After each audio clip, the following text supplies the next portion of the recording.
जितने जन आए हैं उन सभी को मेरा नमस्कार, जोहार, सलाम। आज 25 तारीख 5वां महीना को जब हम लोग वोट डालने के लिए जाएंगे तो उस दिन के टेम्परेचर को याद रखिएगा। और टेम्परेचर अनुमान है 45 डिग्री 46 डिग्री के आसपास होगा। आसमान भी जल रहा होगा, धरती भी जल रही होगी और हमारा बदन भी उस आग के अंगारे के समान जल रहा होगा। लेकिन उसके बावजूद हम लोग लोकतंत्र की मूल्यों की मर्यादा का ख्याल रखते हैं। हम भारत देश की लोकतांत्रिक विचारधारा का ख्याल रखते हैं और हम झुलसते हुए मतदान करते हैं। उतनी गर्मी में जब हम घर से बाहर नहीं निकलते हैं, चाहे हमारे पिताजी कोई आवश्यक काम के लिए कह दे, लेकिन हम लोग बाहर कहते शाम होने दीजिए हम काम कर देंगे। लेकिन उसके बावजूद चूंकि भारत एक लोकतांत्रिक देश है और लोकतांत्रिक मर्यादा का ख्याल रखते हुए हम लोग जाके मतदान करते हैं। तो सवाल है कि केवल लोकतांत्रिक मर्यादा का ख्याल जनता ही रखे या जिन नेताओं को हम चुनते हैं वे लोग भी ख्याल रखेंगे। अगर वे लोग ख्याल रखेंगे तो आज परिस्थितियां ऐसी क्यों है भारत देश की, आज परिस्थितियां ऐसी क्यों है हमारे झारखंड राज्य की कि आज चंद मुट्ठी भर लोगों के हाथ में देश की सारी संपत्ति है, आज मुट्ठी भर लोगों के हाथों में देश की सारी शक्तियां जमा हो रही है। इसीलिए आज विशेषकर युवा पीढ़ी जो आज ड्रीम 11 में खुद को फोकस कर रही है, मेरा मानना है कि पॉलिटिक्स के में 2 घंटा उन्हें फोकस करना होगा। आज उन्हें से देश के इस राज्य की राजनीति की आवो हवा को समझना होगा, और नहीं तो आज देख सकते हैं क्या परिस्थितियां हैं। एक और युवा कहते हैं हम भगत सिंह को आदर्श मानते हैं और वो इलेक्टोरल बॉन्ड पे सवाल नहीं कर पाते हैं। ये भगत सिंह के सपनों का भारत नहीं हो सकता है। अगर आप भगत सिंह को मानते हैं ठीक है, हमने कह रहे हैं वोट किसको देना है नहीं देना है, लेकिन इलेक्टोरल बॉन्ड पे सवाल बनता था क्योंकि आप भगत सिंह को मानते हैं। और भगत सिंह का पहला ही लाइन था सवाल, तर्क, बिना किसी तर्क के किसी बात को नहीं मानना। तो इसलिए आज इस वर्तमान की युवा पीढ़ी को हम लोग झारखंड राज्य की राजनीति में एक नई दिशा और दशा देने का प्रयास कर रहे हैं। हम लोग प्रयास करने के लिए आए हैं। अब ये हमारा प्रयास सफल कितना होगा वह जनता की दुआ और आशीर्वाद पे डिपेंड करता है। आज जिस लोकसभा चुनाव का हम प्रत्याशी हैं, बहुत सारे लोगों के मन में एक सवाल आया होगा, ये सवाल उत्पन्न हुआ होगा कि भाई लड़का लोग राज्य सरकार का बात करता था, राज्य में सरकार बनाने की बात कर रहा था, दिल्ली जाने का मकसद क्या है। तो आप भली भांति जानते हैं कि हमारे राज्य में जो खनिज संपदा है, हमारे राज्य की जो मिनरल्स हैं, उनका समाधान, उन समस्याओं का निदान संसद भवन में हो सकता है। क्योंकि minerals act, company act, land education act, ये सारे एक्ट पर डिस्कशन केंद्र में होता है और केंद्र में हमारे जो राज्य के मुद्दे हैं उन पर कभी ना बहस होता है, न हमारे राज्य के मुद्दों को विचार विमर्श में स्थान मिलता है और हमारे राज्य के मुद्दे केंद्र के मुद्दों के सामने गौण हो जाते हैं। इसीलिए हमारा प्रयास होगा और हम लोग इस बात के लिए आपको आश्वस्त करेंगे कि केंद्रीय मुद्दों को हम लोग राज्य के मुद्दों पर कभी हावी नहीं होने देंगे। और बिल्कुल हम सवाल पूछेंगे, अगर 27% कोयला झारखंड देता है तो हेडक्वार्टर कलकत्ता किस हिसाब से है। हमें क्योंकि भारत सवालों का देश है, भारतीय संविधान आर्टिकल 19 हमें सवालों की इजाजत देता है, हमें अभिव्यक्ति की आजादी देता है। हम सवाल पूछेंगे कि यह कलकत्ता हेडक्वार्टर क्यों है भाई, जब तमाम बिजली का उत्पादन हमारी दामोदर घाटी निगम के आधार पे हमारे बोकारो और धनबाद की सरजमी पे होता है, तो कलकत्ता हेडक्वार्टर क्यों रहेगा बिजली का। हम अंधेरे में रहेंगे, आप जगमग क्यों रहेंगे। ये सवाल आज झारखंड की सरजमी से तैयार हुआ है और उन्हीं सवालों के उत्तर ढूंढने के लिए हमें सदन में जाने की आवश्यकता है। और चूंकि यहाँ युवा पीढ़ी है और जो भी अभिभावक भी हैं, चाचा लोग रहे चाहे दादा लोग रहे, वे लोग भी वोट अपने भविष्य के लिए करते हैं। उनका भविष्य यानी हम लोग हैं, बच्चे लोग हैं। और हमारा भविष्य क्या है, हमारा एजुकेशन है। हमारा एजुकेशन हमारा भविष्य है। उस एजुकेशन को हासिल करने के बाद जब हम किसी कंपटीशन में बैठेंगे वो हमारा भविष्य है। लेकिन आज देखिए, कंपटीशन यानी सीजीएल की परीक्षा, कंपटीशन यानी पीजीटी की परीक्षा, कंपटीशन यानी जेएसएससी की परीक्षा, कंपटीशन यानी जेपीएससी की परीक्षा। बताइए किस हालत में है झारखंड राज्य में। यानी इसका मतलब ये संदेश स्पष्ट है कि इन नेताओं को जो हमारे वोट से जीत कर जाते हैं उन्हें हमारे भविष्य की चिंता नहीं है। अगर है तो इसी कुर्सी पर उनको भी बुलाइए, इसी कुर्सी पर उनको भी बैठाइए, यही फूलों की माला होगी, यही स्प्राइट का बोतल होगा। और एक सवाल तो बनता है कि सर 28 जनवरी 2024 को जो परीक्षा हुआ था और जो पेपर लीक हुआ था, आपका स्टेटमेंट कहां है। आप क्यों चुन के गए हैं भाई। 5 लाख बच्चों ने फॉर्म को भरा था, यानी झारखंड के भविष्य की बात है और आप वहां चुपचाप हैं। आप गूंगे बन के आप मौन है, क्यों आप चुन कर गए हैं भाई? आप चुन के इसलिए गए हैं कि 6 महीना के बाद यहां जमीन 5 एकड़ खरीदना है, अगला 6 महीना में यहां 5 एकड़ जमीन खरीदना है। आप राजनीति करने गए हैं या व्यापारी का काम करने गए हैं? हमें व्यापारियों से कोई शिकायत नहीं है, व्यापार होना चाहिए, लेकिन एक राजनेता व्यापारी ना हो, हम इस बात की तकल्लीफ है। आज बहुत सारे लोग कहते हैं कि आप बहुत भारी आलोचना करते हैं, नेताओं के नाक में नून कस के रखे हैं, नाकों में दम करके रखे हैं, क्यों? तो हमने एक ही लाइन कहा कि यदि नेताओं के बच्चे, चूंकि नेता हमारे वोट से बने हैं, अपने बाप की हैसियत से नहीं बने हैं, अपने ससुर की हैसियत से नेता नहीं बने हैं, अगर हमारे वोट से बने हैं और यदि वो काम नहीं करते, हम बुरा नहीं मानते, लेकिन उनके बच्चे भी हमारे भाइयों की तरह अगर किसी टावर लाइन में काम करते, हम शिकायत नहीं करते।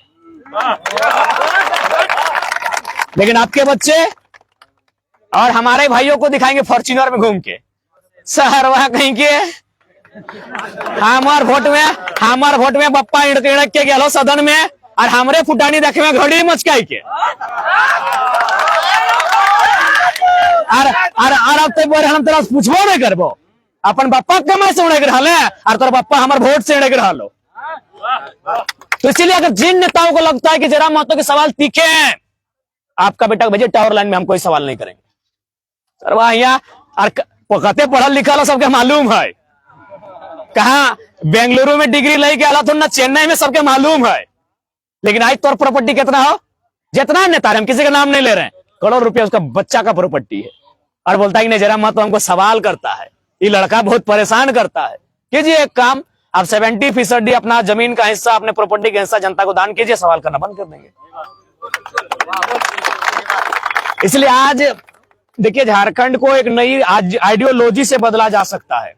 आज बहुत सारे IAS IPS हमसे बैठते हैं, ये हम लोग अपनी प्रशंसा नहीं करेंगे, आपका आशीर्वाद है कि हम लोग का कद बढ़ रहा है, और IPS बैठते हैं हमारे साथ, वो बोलते हैं कि तुम्हारे झारखंड के बाद बाबू तेलंगाना अलग हुआ।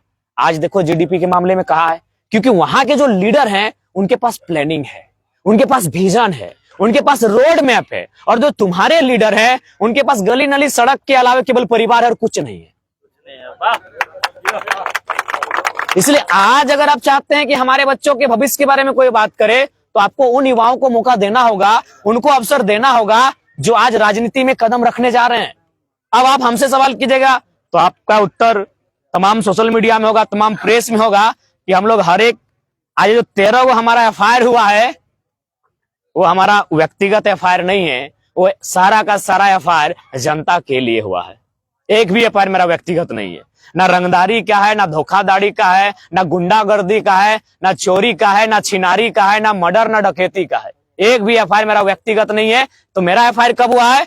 ना विधानसभा घेरने में, विधानसभा में धरना देने के लिए, ना आंदोलन करने के लिए, कंपनी में ताला जड़ने के लिए। तो भाई ये काम हम अपने लिए नहीं किए हैं, इस राज्य के आवाम के लिए किए हैं।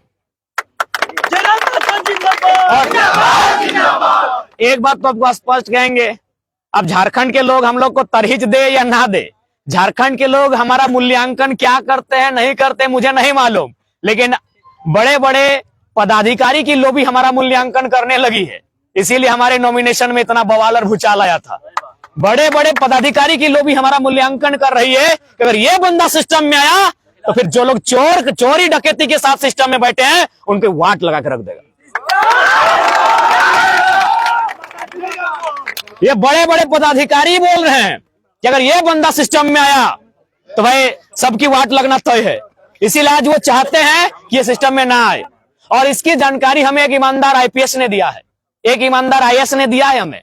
उन्होंने हमें बुला के बोला तुमको हम छोटा भाई मानते हैं, लेकिन एक जानकारी देंगे कि तुम्हारे बारे में चल क्या रहा है। लीडर तो नो डाउट तुमको पसंद नहीं करते हैं, क्योंकि लीडर का मतलब था खुद नेता बनना और उसके बाद 20 साल बाद अपना बेटा चाहे पुतों को टिकट देके जाना। तुम वो बंद करने जा रहे हो। तो लीडर तो नो डाउट तुमको पसंद नहीं करते हैं, लेकिन कुछ पदाधिकारियों की लोभी भी है, जो भ्रष्ट है, जो भ्रष्टाचारी है, वो लोग तुम्हें पसंद नहीं करते हैं बाबू। क्योंकि तुम अगर सिस्टम में आओगे तो पोल उनकी भी खोलोगे, और तुम में जो साहस है, तुम में जो निडरता है, स्कॉर्पियो के छत में जो तो दहाड़ मारते हो, ये सबकी वाट लगा के रख देता है। तो इसलिए आज लोकसभा का प्रत्याशी पर हमको फर्स्ट टाइम लग रहा है ना कि कोई कैंडिडेट चुनाव नहीं लड़ रहा है, लग रहा है गिरिडीह की जनता चुनाव लड़ रही है।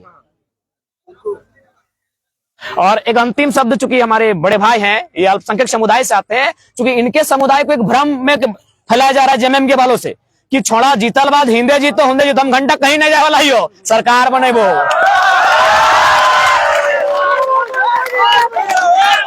सरकार बने वो हमार खुद के पार्टी खुद के छाप रहतो तखन तो नहीं बाप बाप करवा। एकदम स्पष्ट है, जो भरम है एकदम भरम से दूर रहिए, हम लोग कहीं नहीं जाने वाले हैं, न केला न झमेला न तीर न तार न फूल न ढकना न चिलना, कहीं नहीं जाने वाले हैं। हमारी खुद की पार्टी होगी और मेरा खुद का छाप होगा, एकदम क्लियर है साहब साहब। हम लोग फ्यूचर, और हमने एक भाषा है ना कि चौटे चीरा वाला पॉलिटिक्स करने हम नहीं आए हैं, चौटे चार वाला पॉलिटिक्स हम करने नहीं आए हैं। तो हम कैसा पॉलिटिक्स करने आए हैं? थीर पानी पत्थर काटे कि पखर तरे हाथ करे करे झांक, हम वो पॉलिटिक्स करने आए हैं। इसीलिए विशेषकर हमारे अल्पसंख्यक समुदाय के जितने भी हमारे चच्चा भाई लोग आए हैं, आप निश्चिंत रहिए, उस भ्रम में बिल्कुल नहीं आइए। गिरिडीह हम लोग जीत रहे हैं, इसीलिए वो लोग भ्रम फैला रहे हैं। हम लोग गिरिडीह जीत रहे हैं, इसीलिए हम लोग कहीं जाने वाले नहीं है, कहीं नहीं। अरे आज मेरा 13 को एफआईआर है, अगर जाना ही होता तो किसी बड़ा पार्टी में अभी चले थे कि हमारा बचाओ पप्पा, 13 को कैसे हमारा बचाओ, हम कहते जे करना हो कर ले, अगर ते हमारा खाल उखाड़ में तो पहाड़ की कर, तो हम कह दलाली से दिन सुना अलग ना कि अब हमारा बाल उखाड़ेंगे तो किसका खाल कौन उखाड़ेगा, हम कह दलालिए। तो अगर हमरा जाए कल हिंदे उन्हें मिले करे हल 13 को मुकदमा हिया भटक रही हो, हिया भटक रही हो, ऐसा परेशानी हो, तो ऐसा बात बिल्कुल ना हो। बहुत मजबूती हो हमने, और जे भी हमरा भेजल हो बड़ी ताकत दे के भेजल हो, पूरा हौसला दे के भेजल हो कि अकेले अखनी से टकराई गए बाप बाप कराए के रखल लिए। तो एकदम बिल्कुल कंफ्यूज में नहीं रहा, हमने गिरिडीह फतह कर रही है, और एक बाद भी झारखंड राज्य के पॉलिटिक्स में भी हमने बदलाव करे जा रही है। और पहला बदलाव तो हम कह दिलिए कि तोनी जब वोट दिए जी 25 तारीख के, तो अपन घर से अपन बूथ के दूरी नाप लिया, और से आधा दूरी में हमने संसद लाइब्रेरी की स्थापना करे के तैयारी में ही हो। ठीक है, तो अभी हमने के 7-8 पंचायत 11 कार्यक्रम है, बाकी सबके फिर से जोहार, नमस्कार, सलाम।